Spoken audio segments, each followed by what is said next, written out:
नमस्कार। स्वागत है आज की कहानी में। एक दिन की बात है।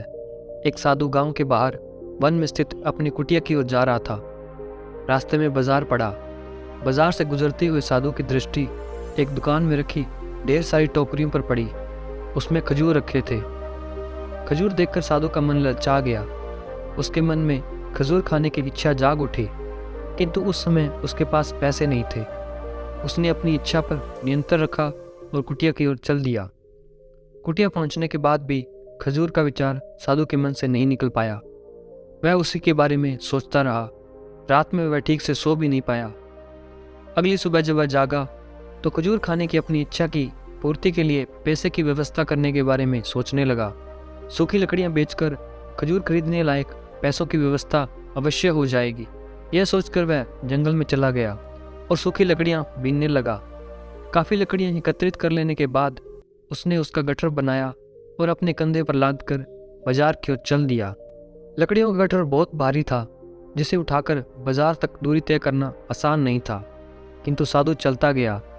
थोड़ी देर में उसके कंधे पर दर्द होने लगा, इसलिए विश्राम करने के लिए वह एक स्थान पर रुक गया। थोड़ी देर विश्राम करके उसने लकड़ियां फिर से उठाई और चलने लगा। इसी तरह रुक रुक कर वह किसी तरह लकड़ियों के गट्ठर के साथ बाजार पहुंचा। बाजार में उसने सारी लकड़ियां बेच दी। अब उसके पास इतने पैसे इकट्ठे हो गए जिससे वह खजूर खरीद सके। वह बहुत प्रसन्न हुआ और खजूर की दुकान में पहुंचा। सारे पैसों से उसने खजूर खरीद लिए और वापस अपनी कुटिया की ओर चल पड़ा। कुटिया की ओर जाते जाते उसके मन में विचार आया कि आज मुझे खजूर खाने की इच्छा हुई है।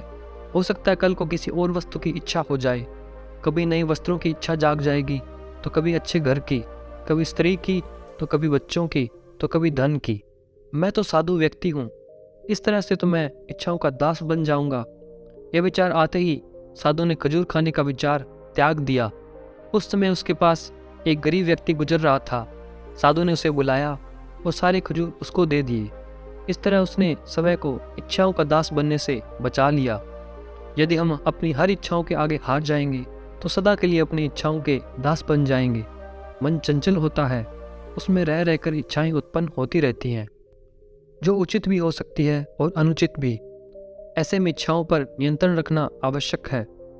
सोच विचार कर ही इच्छाओं के लिए कदम बढ़ाना चाहिए, तभी जीवन में सफलता प्राप्त होगी। हमें इच्छाओं का दास नहीं बनना है, बल्कि इच्छाओं को अपना दास बनाना है।